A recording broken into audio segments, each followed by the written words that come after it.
If you want to reach people on social media, you need to look at the data. And in today's episode, we're going to give you some data-driven tips to help you expand your reach on social media.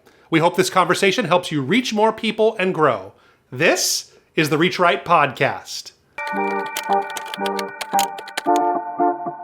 Well, hey guys, welcome to the Reach Right podcast, episode number 117. I am your host, Thomas Costello, and with me, as always, is my co-host, Ian Hyatt. Hey, Thomas. Hey, man. Excited to talk today. We're going to be talking about a good topic. We're talking about data-driven church social media tips to help you amplify your message, to help you get better results there. Emphasis on the data-driven. I think that's one thing that a lot of churches, a mistake that we make is we are very anecdotal, or we focus more on stories, with good reason. We're all about stories. We love testimonies and those things. But I think looking at what actually is working based on data is a great way to make decisions when it comes to what your church is going to be doing on social media. So I think it should be a good conversation today. Agreed? Absolutely agreed. Yeah. We kind of forget, to look at trends, statistics, those things. We just kind of base what we're doing on social media on what, has kind of worked in the past. Got to know the fresh trends, statistics. So this ought to be helpful today. That's it. Let me kick it off with a few statistics, I think, just to start the data rolling right here in the beginning. We have 4 items we're going to be talking about that are kind of things you can implement. But before we get there, let me talk about why it's so important. So get some of these. 4.7 billion people on the planet are using social media.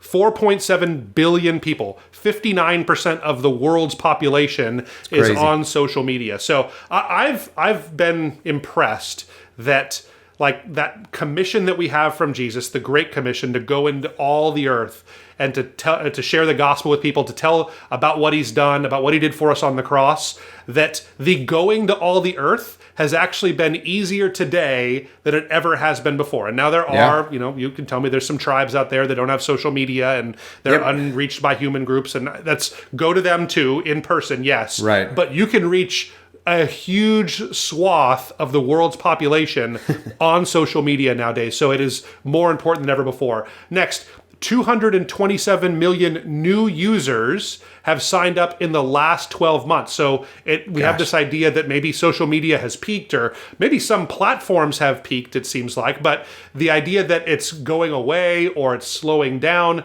not the case. We are still growing at a very rapid rate, the number of people that are on social media, 227 million in the last year. Finally, let me share this with you. This one is scary and powerful at the same time, but 2 hours and 29 minutes. That is of that 59% of people, 2 hours and 29 minutes. That's how much time people are spending on social media daily. That's 2 hours, 2.5 hours every day on social media. Now, you and I, Ian, we're old school. We started out with MySpace, and we had Facebook accounts, and MySpace, you got your thing all dialed in, and you would have your music and your top friends, and you'd maybe spend like 10 minutes a day on something like that. Blogs and stuff. Yeah, check back eventually.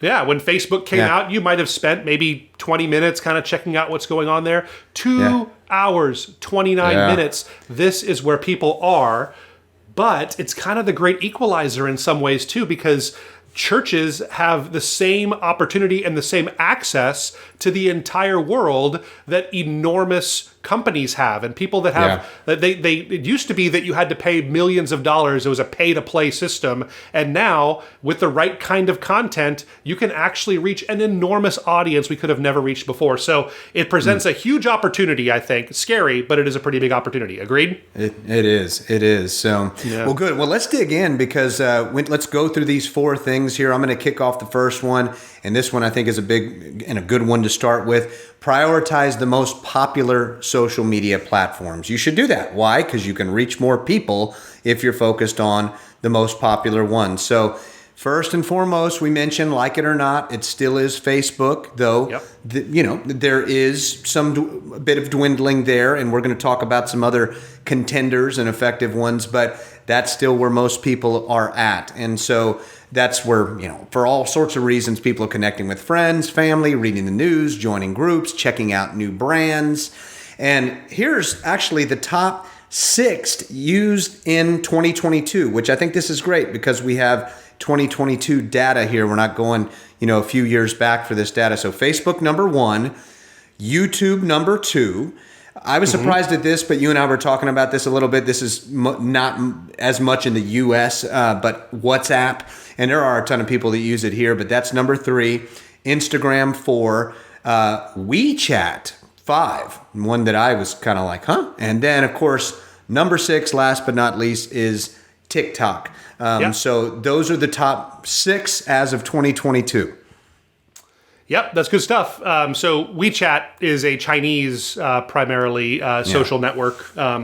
So I don't know that we have a lot of viewers in China right now. So I don't think we look at a lot of our metrics, and China is very low. We might be banned there for all I know. So who knows? It probably isn't one you should focus on if you are listening in the United States and you don't have a largely Chinese audience. You probably want to avoid spending a lot of time on that one. Same thing goes for WhatsApp. I think it is not just China, but it really is worldwide, just not as prevalent in the United States. So for an American, Canadian, Western European audience, it might not be as valuable. But the other ones, I think, are exactly right. Now, this is data-driven. So this is the number of users daily on each of these platforms. Facebook is still far and away the largest. I think a lot of times people miss the YouTube one, because here's what I found is a lot of churches use YouTube, but a lot of them don't think of YouTube as a social network. They think of it as a place where they host just to get their sermon videos. And that's all good. I think that there's something to be said for that. It is a great service for those kinds of things. I don't think that making your sermon videos public facing is always the best solution on there. You might want to unlist them because, the odds of a sermon ranking for certain topics and those things are somewhat slim unless you really nail the SEO side of things. But YouTube definitely is a social network and something you should be thinking of as such with the comments and the conversation and things that happen on there. So that's all good. And then the one that people may question, we're going to talk more about this in just a second. The one you may question is, why is TikTok number 6? Because everybody uses TikTok. I was talking to my in-laws the other day and they are... I won't tell you their age because they sometimes do listen to this, and sometimes this is made into TikToks and they watch on there. But that's the point, is people that are in boomer generations, they are using TikTok. My mother-in-law was telling me about how she loves to watch videos of Frenchies talking with accents, Frenchie bulldogs. And so it's just stuff that I've never heard. That's the thing about TikTok is that you get onto these algorithms and we would see totally different things when you first get on there. And if the algorithm's not trained to you, you don't know what you're going to see. But so they're using it. They're watching fail videos and Frenchie bulldog videos and all kinds of videos. So the idea that TikTok is something that is kind of an obscure, not that well used platform, let me just dispel that. It is still 6th in the order in this ranking, but it is growing very quickly. That actually brings us to number 2, and I'll go ahead and start this one, is that you need to not miss out on the fastest growing social media platform. TikTok. That's the one. I think this is a huge opportunity for churches that the vast majority of churches are missing, because it is a little bit more labor intensive than some of the things that we used to be able to get away with on our Facebook and Instagram accounts. So Facebook, it started out, most posts weren't even pictures. They would just be a little sentence about, hey, here's what I'm doing today, or here's what I saw. Those pop up in my memories, like from, 8 years ago or something. It was just me, hey, I'm doing this. Yeah, exactly. That's the kind of stuff that you see. So it used to be that, and then Instagram came along and it upped it so that it was almost a bad practice to post without a picture. You had to have a photo, whether it was on Facebook or Instagram. They upped the game, so you needed photography to engage people, and that's when, with the rise of scripture graphics and quote graphics and photography of life happening at your church with some kind of a saying or an encouragement or an invitation to an event, some of those kinds of things. So now we've upped it even more in that TikTok takes a little bit more work to be producing something between 5-second and 2-minute video. You'd actually put some work into this kind of stuff here. Now, it's not to say it's hard. Like TikTok makes it really easy to make these kinds of videos, but your church needs to be using this because it is growing at a monumental rate, the amount of traction they're getting. I personally am not too happy about it. I preferred Instagram and photography and having less of this. And I really am not a fan of the way their algorithm works because it really is only focused on what will keep me looking at it the longest, which I think has a lot of detrimental factors to it. That's all, just so we're clear about this, all TikTok cares about is how long you will engage with the content, how long they can keep you on the app. And sadly, they're doing so well that everybody else is pivoting to be more like TikTok. That's why Facebook, when you Reels, open up your Instagram or your Facebook now, you see video first in most cases. If you've got the new updates, video is what you're going to see first because they're trying to get this whole reel format. They're called Reels on Instagram. They're called Shorts on YouTube. But everybody is trying to get some market share from TikTok. Who wins remains to be seen. But it's kind of bad news, I think, from a using social media aspect. It's turning more into like our entertainment than it is a way to stay connected with people and family and loved ones. So anyway, you need to be not missing out on this huge opportunity, which is TikTok. Yeah, and that's to reach, Gen Z and below. Obviously churches want to focus on and those generations, and who knows, with the rise of it, you'll be reaching millennials as well and Gen Z, Gen Xers as well. So, but that's good. Yeah. You use TikTok though, right? Personally, I have it. I don't use it much. Yes. Okay. So, but my daughter, that's another story. She's a teenager. She uses it now. Of course, we careful about all of that, but no, not. I have it. I'm not quite into there as much, but I do use the Facebook Reels. So. Yeah, it's really the same thing. Like, so that's, I mean, that's Facebook's attempt or Meta's attempt to gain market share from TikTok because they're eating their lunch right now is what's happening. Yeah. So it really is going to be interesting to see what this next year holds. I think that because Facebook, Meta, has such a huge user base of people already on the platform, that's a huge moat, if you will, or a giant protection around their business. So I think that they'll have something to say about it before it's all said and done. But TikTok is huge right now. Yeah, it's crazy. So, well, it's a good transition when we're talking about the video and everything from TikTok and Reels. You need to post the most popular type of content, okay? Mm-hmm. That's the simple answer to that. It's video now, okay? And what's the saying? A picture speaks 1,000 words, video even more, right? So, and here's some statistics that back that up. Again, we're talking about data-driven reasons to do all of this stuff. 73% of customers, and this is according to a video marketing statistics report from Wiseowl, if I said that right. But 73% of customers said they prefer to watch a video than read a text-based post or article to learn about a product or service. So that's a big deal. 96% of people watched an explainer video to learn more about a product or service. People watch 19 hours of online videos per week on average. 19 hours. Of online videos. We're not talking movies and that's half all a full-time job, Ian. Yeah, it's insane. How does it happen? How does it get squeezed in? I don't know. And then people are twice as likely to share video content with friends compared to social media posts, blog posts, and other product pages. So yeah, it's crazy. Yeah. So video is the way right now, and everybody is on it. I think, like what I was just saying, that this is what is easier for people to consume. It's better for short attention spans. I think that's, again, we're not trying to make a comment on whether or not this is good or bad or anything, because a lot of that scares me. I feel like we are killing our attention span. I think that there's going to be monumental societal challenges we will have to overcome as a result of these decisions that we're making on social media here in 2022 and the ones we've made up until this point. So this is not something that we're trying to offer any kind of a commentary on the morality of it. But I think this is something that we need to understand as a church, is that video content is king. That being said, what isn't really working is 40-minute sermon videos.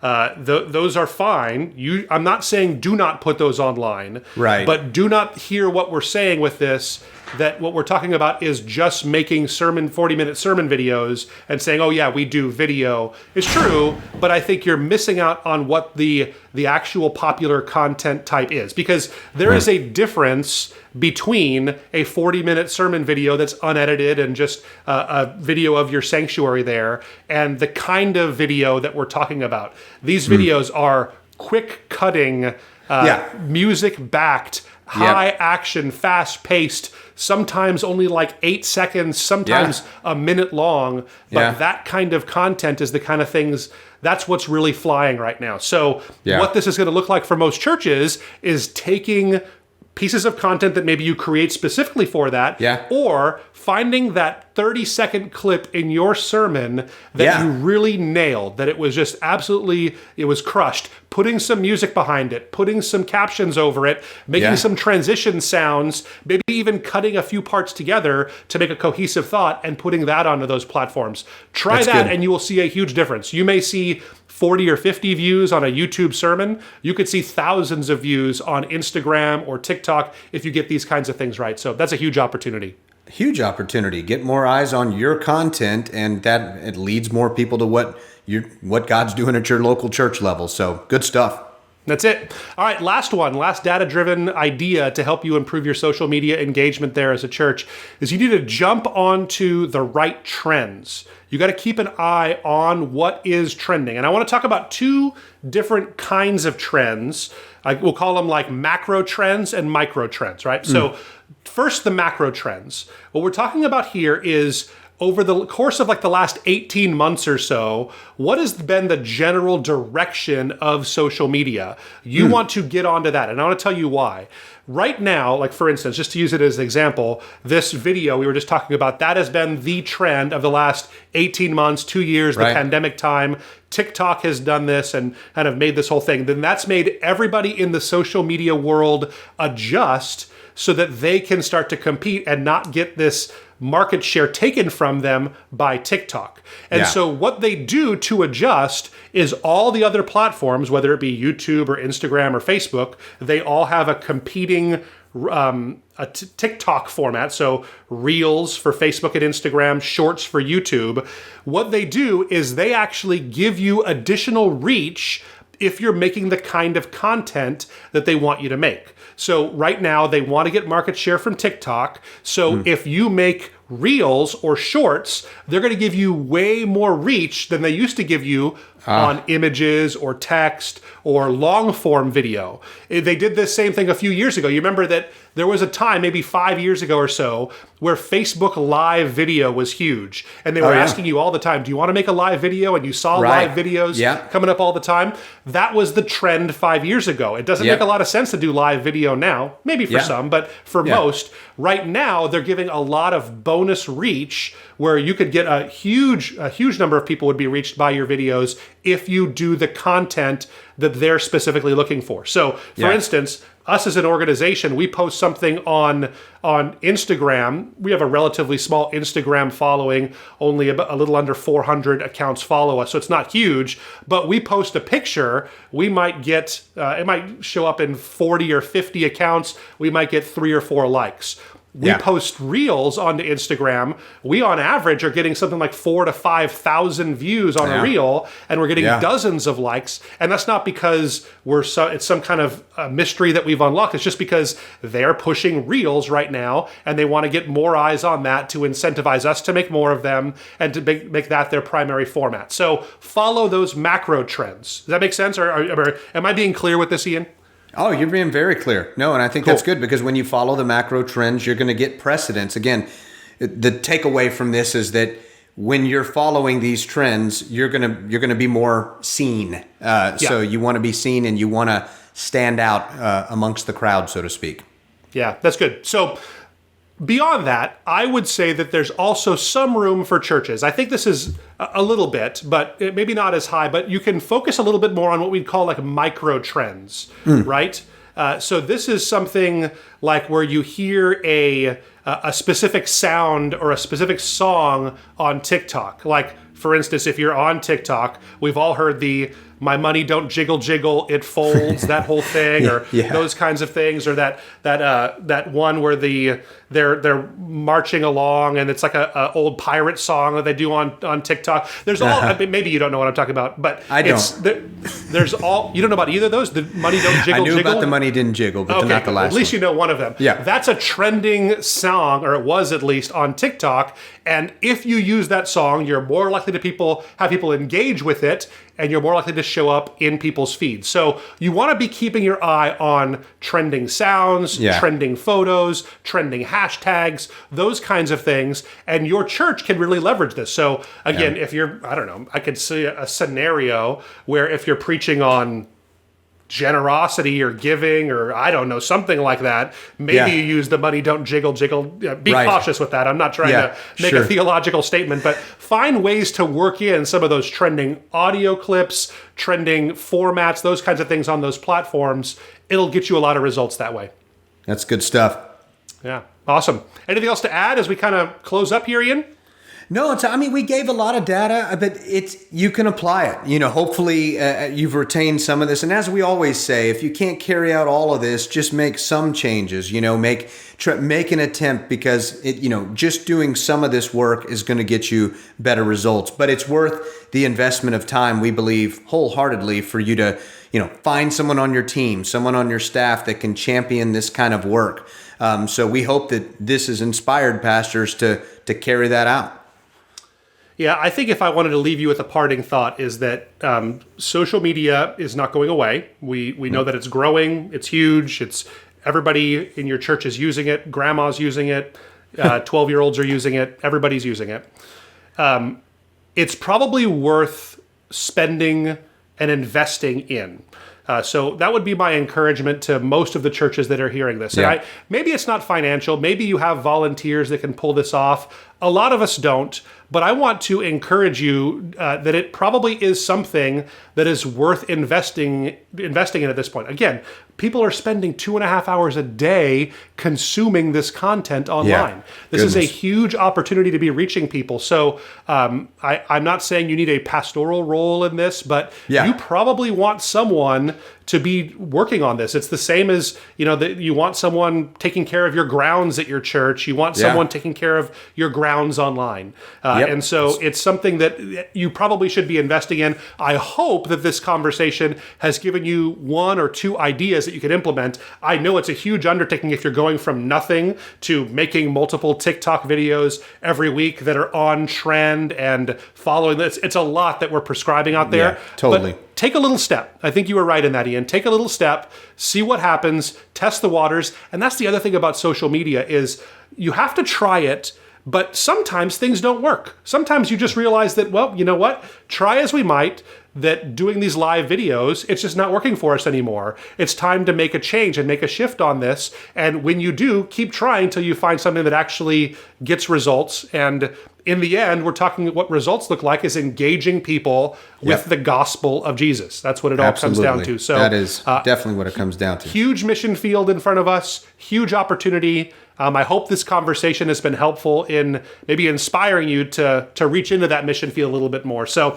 if it has, let us know in the comments, rate, review, subscribe, do all those things. It helps us to engage more with people. This obviously is a long form kind of conversation. We get far fewer views on this than we do our Instagram reels, but we still think it's important to have some of these long form conversations. So if it's been helpful to you, let us know in the comments, rate, review, subscribe. Thank you guys for being a part of our Reach Right family, and we hope to catch you next week. See ya.